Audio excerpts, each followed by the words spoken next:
Cristo de Deus, jamais foi ou é parâmetro no que diz respeito a desistir da vida. Pelo contrário, em toda a sua trajetória, quando da sua primeira vinda visível à Terra, há mais de 2000 anos, Jesus ele nos ensina a enfrentar os desafios. Essa sempre foi a postura do Mestre. Mesmo diante das lutas do cotidiano, e vejam que Jesus passou pelo martírio da crucificação. Antes disso, por um julgamento cruel da sociedade daquela época, passou por diversas lutas, mas se manteve firme, a ponto de dizer ao Pai Celestial: Pai, se queres, passa de mim este cálice de sofrimento, mas seja feita a vossa vontade. Então, Jesus é a nossa referência. Se ele não desistiu da vida, não seremos nós que desistiremos, porque reconhecemos nele a nossa fortaleza, a nossa segurança e a certeza de que o que passamos na realidade, momentaneamente, é uma turbulência, é uma tempestade, mas a grande certeza que temos em nosso coração é de que tudo isso vai passar. Inclusive, a partir da própria história que o senhor narra, de Jesus fazer esse pedido ao Pai Celestial, de compreender que, assim como Cristo passou pela crucificação e por todo o exemplo, a ressurreição, a mensagem da ressurreição é muito forte. Se Jesus não passasse pela crucificação, ele não nos traria depois o exemplo da vitória sobre a morte. Da mesma forma, a doença. Muitas vezes a gente acha que é castigo de Deus.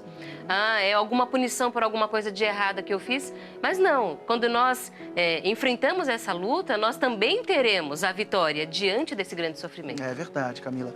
Porque, na realidade, todas essas discussões em relação a diminuir o ciclo da vida de alguém jamais podem se sobrepor às discussões de encontrar caminhos, alternativas, a buscar o refúgio da prece, a encontrar ao lado de alguém da família que talvez naquele momento esteja numa condição melhor para te dar um apoio, para te dar uma orientação, caso você se sinta nesse momento fragilizado, fragilizada, diante de tanta luta que você está enfrentando, ao lado de um familiar seu, de uma pessoa querida do seu coração, que está, por exemplo, numa fase terminal, diante de uma doença.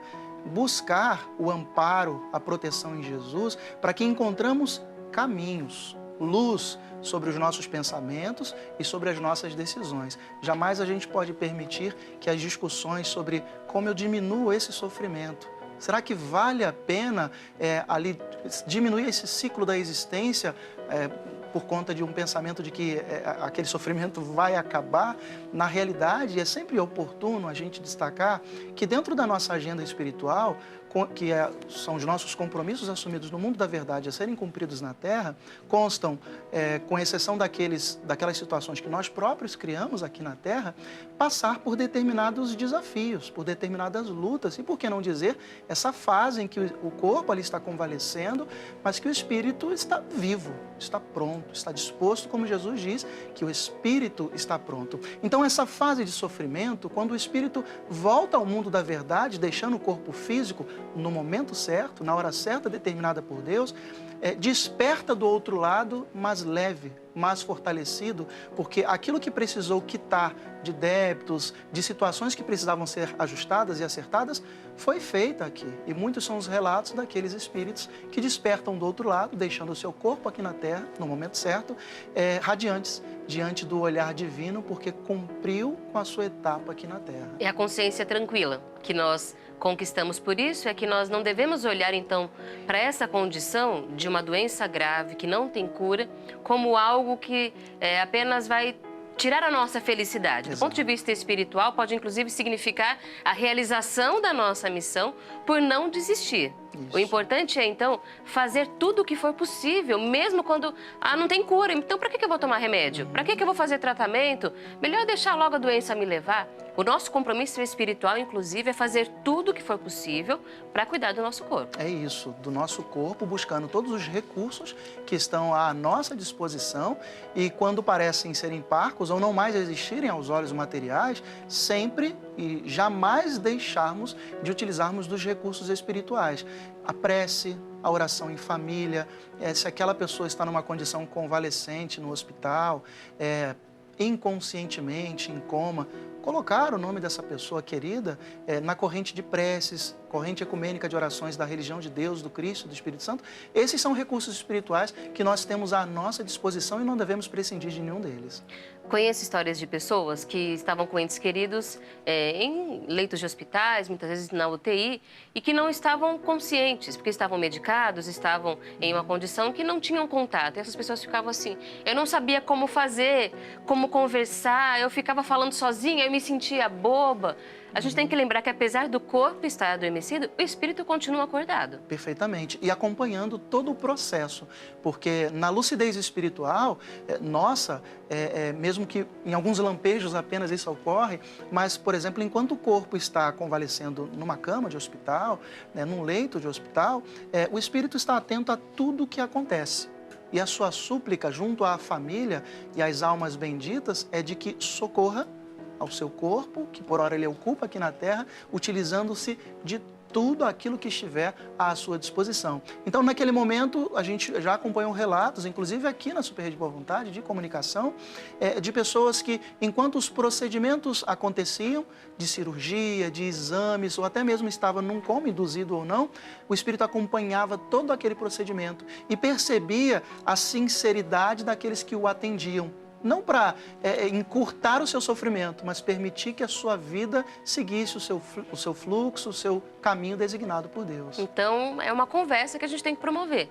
Se estiver num ambiente hospitalar, conversar com esse ente querido, consciente de que ele está acompanhando, recebendo as vibrações daquele momento.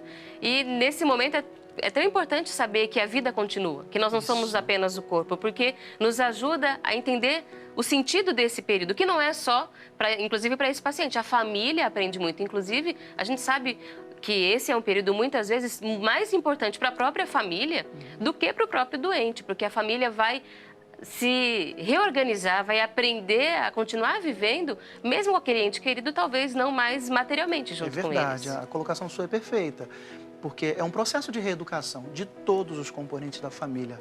Aprende e se reeduca aquele que está passando por esse processo no hospital, por exemplo, e aprende e se reeduca também aqueles que estão convivendo com essa situação. É um aprendizado.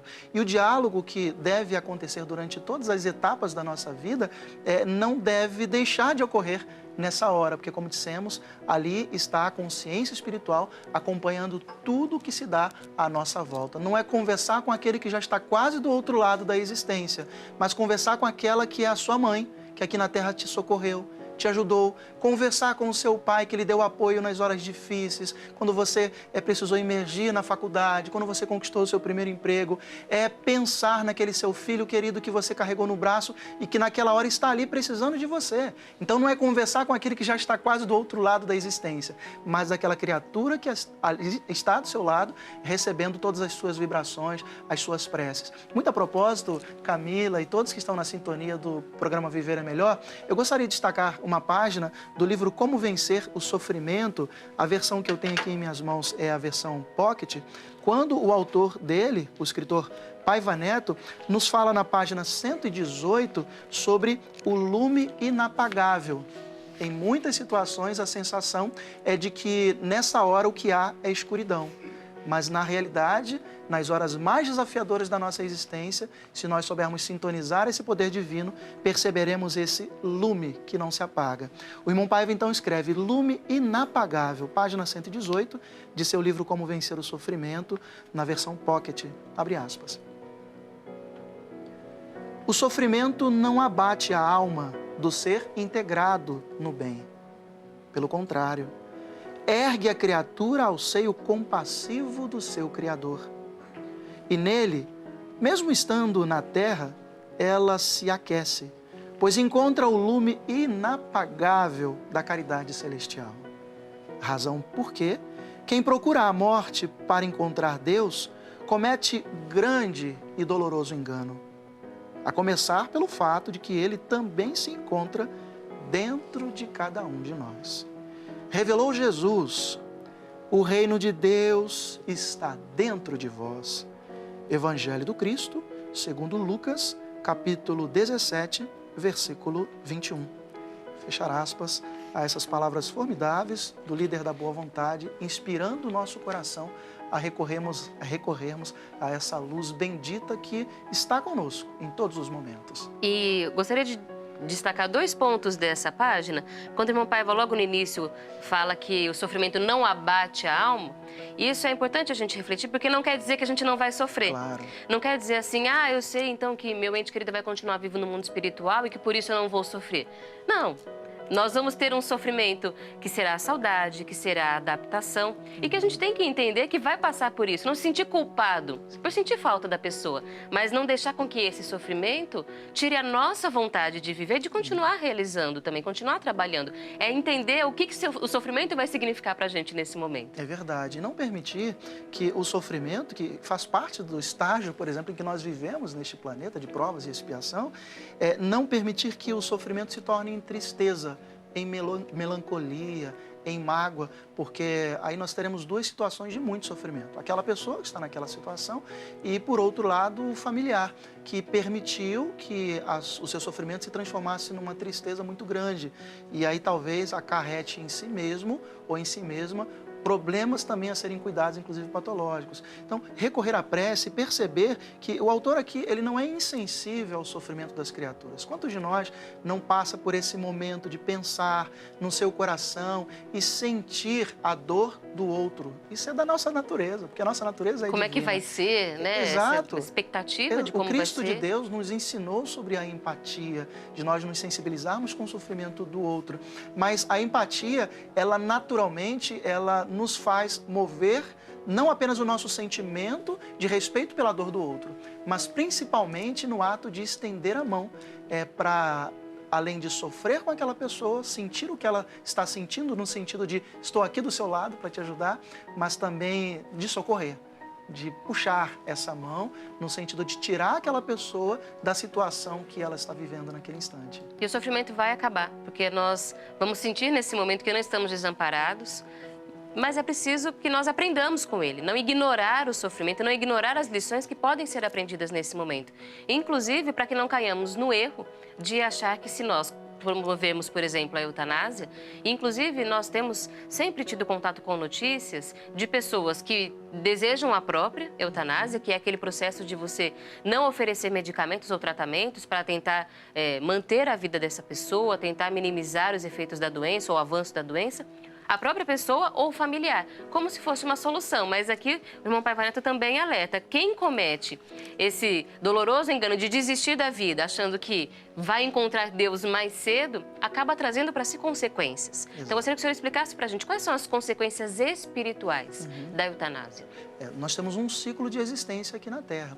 E quando você adere à ideia da eutanásia, seja a família tomando a decisão, ou seja aquele que está na condição de doente, anteriormente já declarou isso para sua família, nós estamos encerrando um ciclo da nossa existência que ainda precisava continuar. Quanto tempo? Alguns minutos, algumas horas, alguns dias ou muitos anos, como vários relatos acontecem, de pessoas que, por exemplo, estavam em coma durante tanto tempo e passados 5, 10, 15, 20 anos, despertaram. Então, se a eutanásia fosse uma opção válida nessa situação, esse período de existência que ainda necessitaria ser vivida aqui na Terra, fica em haver, fica em débito, fica em aberto junto a esse planejamento espiritual.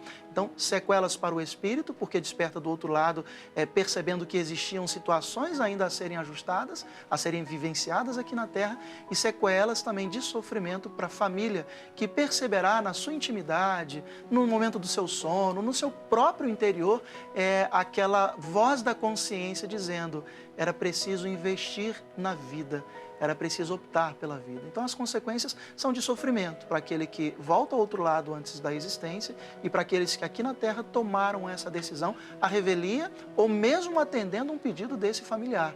A opção da eutanásia jamais será uma opção válida. E aí a gente tem que resolver esses desafios com amor, com perseverança, com conversa, com prece e sempre na súplica ao Pai Celestial que ajuda a encontrar forças para vencer os desafios, por maiores que eles sejam. Mesmo que você que está nos assistindo não esteja enfrentando uma doença, numa condição grave, mas enfrenta as suas lutas também, lembre-se sempre de que o Cristo nos ajuda a vencer as nossas tempestades pessoais, familiares, coletivas, mundiais, mas nós não podemos desistir.